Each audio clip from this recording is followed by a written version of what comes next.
Oke, baik. Sekarang saya akan mengomentari tugas dari Sela Ramita, ya. Nah, Sela Ramita itu mengambil judul tugasnya aplikasi laporan pengaduan masyarakat secara elektronik atau E-Labdu pada Kejaksaan Negeri 4 Lawang berbasis web. Nah, ini kayaknya Sela membuatnya itu berdasarkan tempat kerjanya, ya. Oke, bagus. Oke, kita lihat isinya.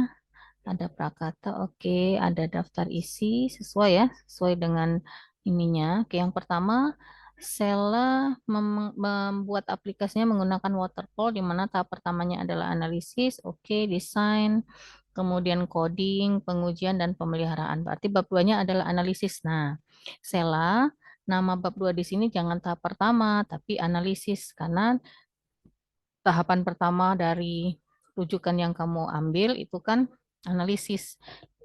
Jadi bab 2-nya ada analisis, kemudian bab 3-nya desain, bab 4-nya coding, dan seterusnya. Ya, Sela ya. Oke, yang pertama itu analisis. Oke, sudah mengikuti object oriented analysis. Yang pertama berpedoman pada kebutuhan pemakai. Saya sudah juga baca sekilas. Ini adalah cerita dari objeknya ya. Objeknya. Kemudian ini alur kerjanya bagus, sudah mulai dari pengaduan masyarakat ya. Masyarakat melakukan pengaduan dengan registrasi dan seterusnya dan seterusnya. Kemudian nah ini adalah skenario. Jadi yang pertama adalah skenario kelola user untuk mengentry siapa saja yang menggunakannya, registrasi untuk masyarakat ya. Jadi aktornya masyarakat benar. Kemudian yang ketiga login. Oke, kemudian kelola pengaduan eh, yang mengadu itu adalah masyarakat. Oke, good.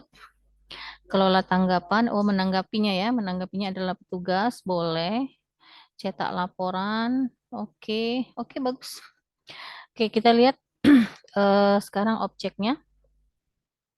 Objeknya dari skenario yang pertama, user, objeknya user ya objeknya user Sela jangan admin registrasi oke masyarakat kemudian login petugas admin masyarakat oke pengaduan kelola pengaduan objeknya masyarakat yang mengadukan kan masyarakat tetapi objeknya adalah pengaduan nak jadi informasi pengaduannya itu juga bisa kita katakan dia sebagai objek karena di dalam pengaduan itu pasti nanti ada ID pengaduan dan pengaduannya apa gitu kan. Oke, tanggapan juga jadi Sela, objek itu bukan berarti orangnya atau aktornya, tetapi tidak hanya orang atau aktor, tetapi juga objek yang lain, di mana objek itu kan syaratnya ada dua, ya kan?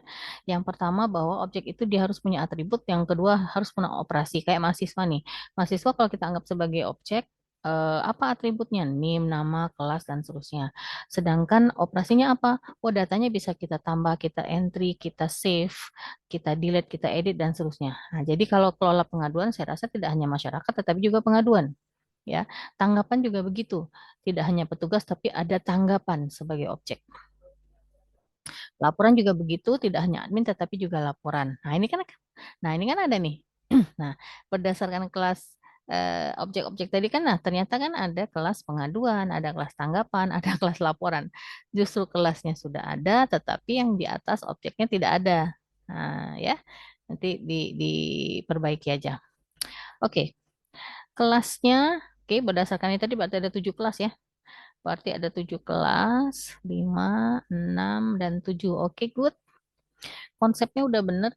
Ya, saya udah menerapkan konsepnya secara benar berdasarkan apa yang sudah saya jelaskan. Oke, yang ini juga oke. Berarti ada berapa tadi? 2, 4, 6, 7 ya. Sama dengan di atas ya. Jadi kalau nama skenario itu sama dengan nama use case. Ya, nama skenario sama dengan nama use case. Ada 3 aktor. Oke, good, good. Activity-nya juga seperti itu. 2, 4, 6. Jadi 1, 2, 3, 4, 5, 6, 7, 8, 9. Activity-nya sesuaikan aja Sela dengan jumlah use case eh, yang ada di use case diagram. Kalau use case berdasarkan jadi nak Sela use case sama dengan skenario sama juga dengan activity kalau kamu buatnya seperti ini Ya, jumlahnya samakan aja. Nah, kalau login semua juga login, buat aja satu garis activity di mana garis itu besar gitu dari masyarakat, petugas sampai dengan admin. Jangan dibuat tiga seperti ini, ya.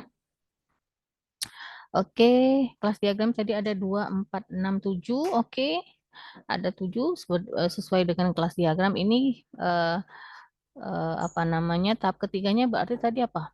Yang pertama tadi analisis, yang kedua adalah desain, yang ketiga berarti apa tadi? Coding kalau nggak salah ya. Oke, nggak apa-apa. Jadi namanya jangan tahap ketiga, tapi nama dari tahap ketiga dari metode waterfall kalau nggak salah tadi ya, yang kamu pakai. Nah, tampilan ini, Sela, jangan cuman ini tampilan login, ini tampilan, jangan seperti itu. Dibuat tutorialnya, dibuat narasinya dulu satu halaman, ini gambarnya. Sorry, bukan satu halaman, satu paragraf. Ini bolehlah minimal satu paragraf ya. Ini tampilannya. Nah, sudah itu kalau kita screenshot, yang kita screenshot itu yang ininya aja, nak. Yang di atas dan yang di bawah nggak usah melok, nggak usah ikut, jadi di crop aja. Yang lain juga, nah kayak gini, yang ini nggak usah di print, yang ini aja yang di print ya.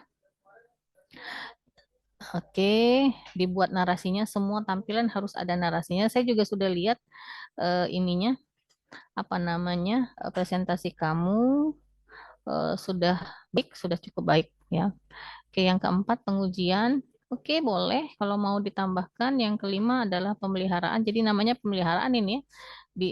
Dibuat aja narasinya satu paragraf juga nggak apa-apa. Oke, kesimpulan dan saran. Oke, good. Saya lihat terus Sela sudah cukup bagus membuat tugasnya, tinggal tambahkan dikit-dikit saja ya. Jadi Sela sudah punya kans untuk mendapatkan nilai A, tapi harus direvisi dulu ya. Oke, itu saja komentar dari saya.